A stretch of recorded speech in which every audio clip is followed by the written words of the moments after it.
TV에 나오는 경제학자들은 거의 항상 숫자와 통계로 모든 현상을 설명합니다. 경제학자들은 과거 주식시장 붕괴 또는 임박한 경기 침체를 설명할 때 GDP나 인플레이션과 같은 통계 수치를 근거로 사용합니다. 경제학자들이 말하는 경제란 순수한 통계로서 세상의 나머지 부분과 독립적으로 존재하는 것으로 보입니다. 경제학자들은 사람들의 공포, 희망 또는 편견을 통해 경제를 설명하려고 하지 않습니다. 이에 따라 종종 큰 경제 사건을 이해하는 데 가장 중요한 인간의 지저분한 본성에 대한 내러티브가 생략되어 버립니다. 이와 같이 전통 경제학이 놓친 이야기에 주목하여 경제 현상을 설명하고자 하는 시도가 내러티브 경제학입니다. 내러티브 경제학이 무엇인지 정확히 이해하기 위해서는 내러티브가 가지는 현대적 의미에 대한 이해가 필요합니다. 내러티브는 단순히 시작, 중간, 끝이 있는 이야기가 아니라 하나의 공동체에 속한 사람들이 공유하는 집단적인 이야기나 신념을 말합니다. 미국에서 잘나가는 사업가는 상황 판단이 빠르다는 내러티브가 대표적입니다. 실제로 도널드 트럼프는 유권자들에게 어필하기 위해 이러한 이미지를 활용했습니다. 트럼프가 정말로 상황 판단이 빠른 사업가인지 아닌지는 중요하지 않습니다. 트럼프는 대중의 내러티브가 만든 이미지에 성공적으로 안착하여 자신이 국가를 위해 가장 좋은 거래를 할 수 있다고 주장하며 교활한 사업가로서 유권자들에게 어필하는 데 성공하였습니다. 특정 종류의 내러티브는 현실에 직접적인 영향을 미치기도 합니다. 가령 앞서 언급하였듯이 도널드 트럼프가 대통령에 당선되는 데에도 내러티브가 중요한 역할을 했습니다. 이뿐만이 아닙니다. 1929년의 주식시장 대공황 역시 내러티브가 중요한 역할을 했습니다. 폭락이 일어나기 몇 년 전 사람들 사이에 가장 많은 인기를 끈 내러티브 중 하나는 평범한 개미 투자자가 특정 주식에 모든 재산을 투자하여 큰 부자가 되는 이야기였습니다. 이로 인해 점점 더 많은 사람들이 잘못된 투자를 하기 시작하였고 1929년 10월 24일의 대공황이 시작되었습니다. 이와 같이 내러티브는 거대 경제 현상을 분석할 때 필수적으로 고려해야 하지만 현실에 경제학자들은 내러티브보다 통계 자료를 통해서만 경제 현상을 설명하려고 합니다. 물론 주목할 만한 예외가 하나 있었습니다. 케임브리지 경제학자 존 메이너드 케인즈입니다. 케인즈는 경제 현상을 설명할 때 단순히 수치를 언급하기보다 대중의 심리에 대해 언급했습니다. 케인즈는 자신의 책 평화의 경제적 결과에서 제1차 세계대전 이후 독일인들이 막대한 배상금 부담으로 인해 크게 괴로워할 것이라고 예측했습니다. 정량적 분석은 나치의 등장을 예견하지 못했습니다. 2008년 말 나카모토 사토시라고 알려진 신원미상의 인물이 비트코인, PEP 전자 현금 시스템이라는 제목의 논문을 인터넷에 게시했습니다. 그 순간부터 비트코인은 신비한 혁신이 되어 세상을 흥분시켰습니다. 나카모토의 정체는 밝혀진 바 없지만 그의 발명품인 암호화폐 비트코인은 하나의 산업이 되어버린 것입니다. 비트코인의 구조는 복잡하지만 인상적인 수학적 이론을 바탕으로 합니다. 그러나 암호화폐 열풍을 불러일으킨 핵심은 그 기술적 정교함보다는 비트코인의 내러티브에 있습니다. 대부분의 암호화폐 투자자들은 머클트리 혹은 타원 곡선 디지털 서명과 같은 암호화폐의 기술적 기반에 대해 아무것도 알지 못합니다. 그럼에도 불구하고 그들이 암호화폐에 거액의 돈을 투자한 이유는 암호화폐가 가진 서사 때문입니다. 암호화폐는 새로운 화폐 시스템에 대한 약속입니다. 비트코인은 왕이나 대통령 따위가 그려진 구닥다리 지폐와 다른 차원의 화폐가 될 것임을 선언했습니다. 한마디로 비트코인은 장밋빛 미래에 대한 약속이었습니다. 투자자들은 비트코인에 투자하면 새로운 미래 화폐 시스템의 지분을 갖게 될 것이라고 믿었습니다. 투자자들은 암호화폐에 투자함으로써 기술 발전에 해박하고 평범한 사람들보다 앞서 나가는 엘리트가 될 것이라고 믿은 것입니다. 비트코인 열풍을 불러일으킨 또 다른 서사는 은행과 정부의 통제를 벗어난 탈중앙화 화폐 개념이었습니다. 이것은 정부는 무조건 부패하고 비효율적이라고 믿는 무정부주의 성향 투자자들에게 큰 호소력을 가졌습니다. 그리고 어느 한 국가에 속하지 않는 비트코인은 국가들 사이에 더 거대한 경제적, 정치적 협업을 지향하는 정치 운동 성향인 국제주의 투자자들에게도 큰 호소력을 가졌습니다. 이러한 성향의 비트코인 투자자들은 자신을 지혜롭고 미래지향적인 세계 시민으로 생각합니다. 정체불명의 창시자로부터 시작하여 복잡한 수학, 화폐로 구현된 미래의 새로운 세계에 대한 아이디어에 이르기까지 비트코인의 내러티브는 너무나 매력적입니다. 그리고 이 내러티브가 없었다면 암호화폐는 수백만 명의 투자자를 끌어들이는 대유행에 성공하지 못했을 것입니다. 비트코인 투자 열풍은 경제 세계에서 내러티브가 갖는 힘을 보여주는 완벽한 사례입니다. 인류학, 문학, 물리학, 수학, 경제학 등 대학에 있는 다양한 전공들은 모두 각자의 분야에서 고도로 전문화되어 놀라운 통찰력을 제시합니다. 그러나 이러한 지나친 전문화는 오히려 연구자의 시야를 좁히는 장애물이 될 수 있습니다. 따라서 전문화가 진전된 만큼 다양한 전공 간 협업이 필요합니다. 경제학이 특히 도움을 얻을 수 있는 분야는 전염병을 연구하는 역학입니다. 구체적으로 전염병이 어떻게 확산되는지 자세히 살펴봄으로써 내러티브의 확산에 대한 통찰력을 얻을 수 있습니다. 에볼라나 변종 코로나 바이러스와 같은 전염병의 사례를 들어볼까요? 전염병이 유행하기 시작할 때 신규 감염자를 포함하는 감염률은 회복률과 사망률을 능가합니다. 전염병이 줄어들면 이러한 현상이 역전되어 회복 중이거나 사망한 사람들의 수가 신규 감염자 수보다 많아집니다. 이러한 패턴은 경제 내러티브의 확산에도 적용됩니다. 내러티브의 확산은 대화, 소셜미디어 또는 인터넷을 통한 교류를 기반으로 한 사람에서 다른 사람으로 빠르게 이루어집니다. 뉴스 매체, 토크쇼 및 미디어 생태계 역시 내러티브의 확산에 중요한 역할을 합니다. 내러티브 확산 초기에는 그 속도가 매우 빠릅니다. 이후 전염병처럼 확산 속도는 점차 느려집니다. 이때 전염병과의 차이점은 사람들이 회복되거나 죽기보다 흥미를 잃거나 잊어버린다는 것입니다. 흥미를 잃은 사람들이 전염성 있는, 즉 내러티브를 퍼뜨리는 사람들보다 많을 때 내러티브는 빠르게 소멸합니다. 비트코인은 전염병 유행과 경제 내러티브 확산이 갖는 유사점에 관한 훌륭한 사례입니다. 지난 10년 동안 전 세계의 뉴스와 신문에서 비트코인의 언급 빈도는 2013년경 급격한 증가세를 보인 후 2018년에 다시 급증하여 정점에 이르고 하락하기 시작했습니다. 우리는 아직 비트코인 내러티브의 결말을 확인하지 못했지만 비트코인 가격 차트는 초기 급등 후 2차 유행이라는 전염병의 확산 형태와 매우 유사한 빠른 상승 및 하락 행태를 보여줍니다. 전염병의 유행과 내러티브의 확산은 유사한 형태를 보입니다. 이것이 무슨 의미가 있냐고요? 전염병의 패턴을 연구한다면 우리는 특정 내러티브의 유행에 한 발 앞서서 그에 따른 경제적, 정치적 대응을 모델링할 수 있습니다. 때때로 내러티브는 다른 내러티브와 연결될 때 강한 추진력을 얻습니다. 예를 들어, 당신의 옆집 이웃이 길고양이의 개체수를 줄이고 싶다고 정원 울타리에 못을 박는 반동물적 성향의 인물이라고 가정해 봅시다. 만약 이웃집 주변의 길고양이가 갑자기 사라진다면, 고양이를 혐오하는 이웃집 사람의 내러티브가 갑자기 더 중요하게 느껴질 것입니다. 길고양이에게 실제로 무슨 일이 있었는지와 상관없이 당신은 이웃이 반동물적인 사람이라는 인상을 강화하는 다른 특징들을 알아차리기 시작할 것입니다.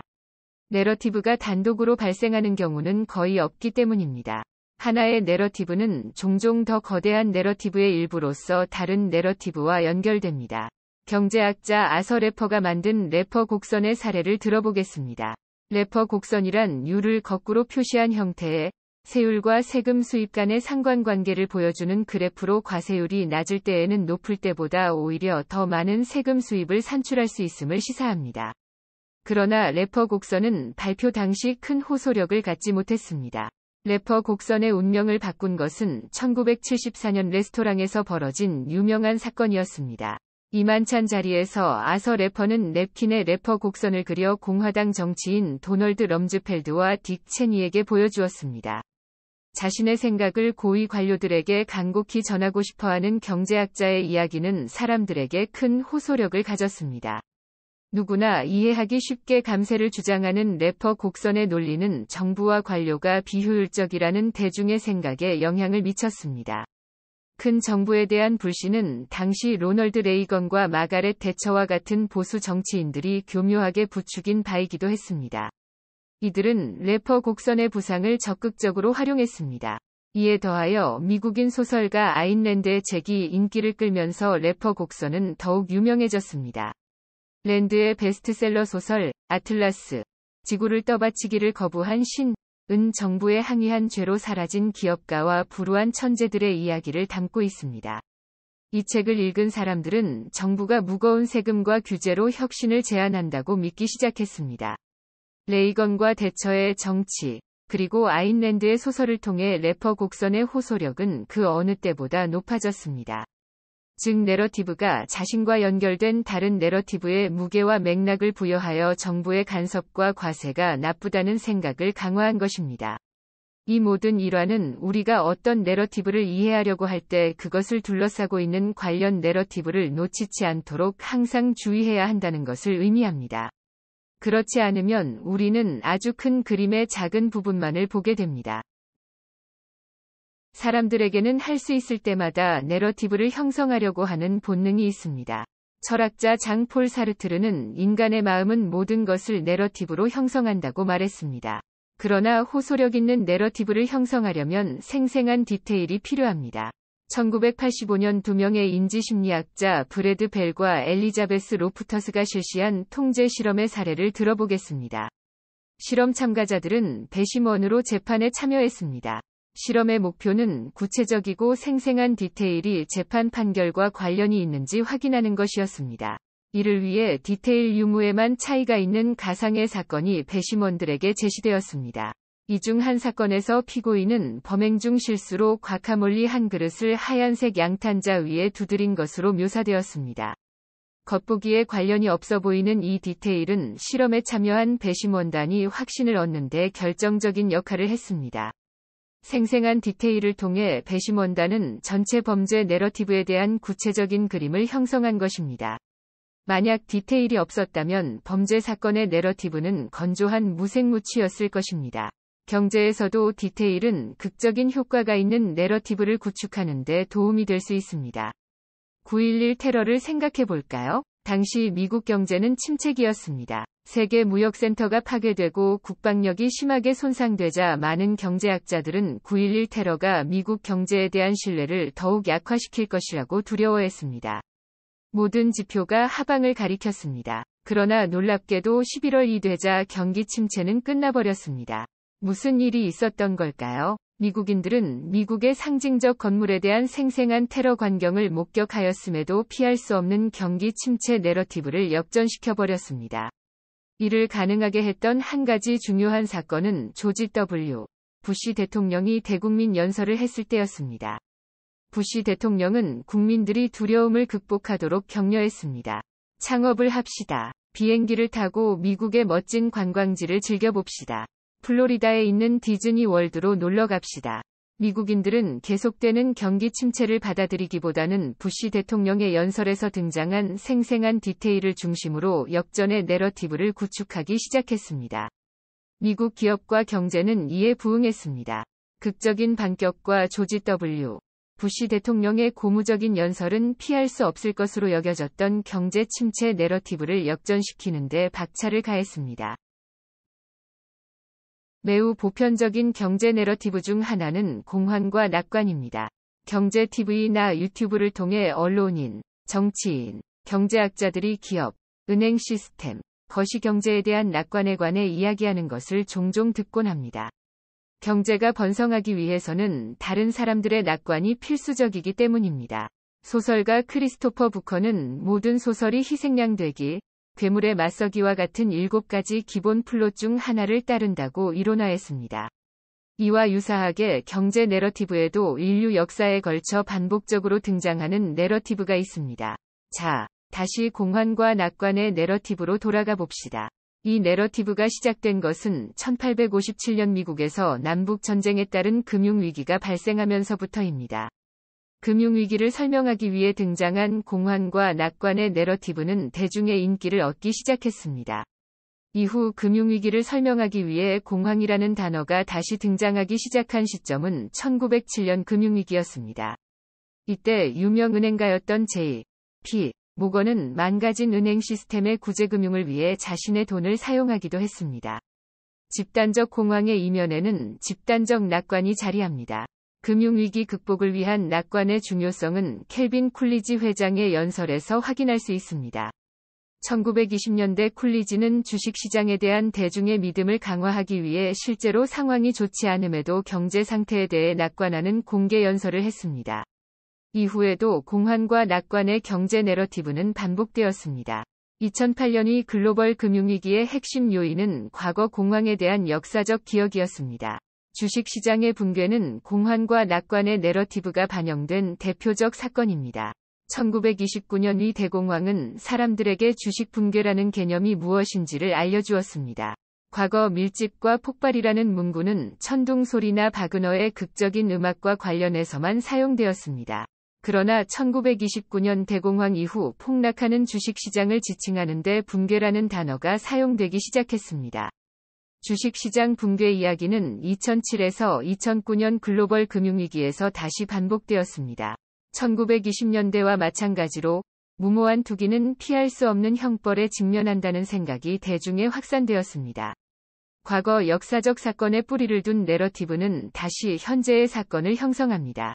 우리가 지금 일어나고 있는 일을 더 잘 이해하려면 우리가 경험하고 있는 것이 종종 이와 같이 장수하는 내러티브의 일종이라는 사실을 인식해야 합니다.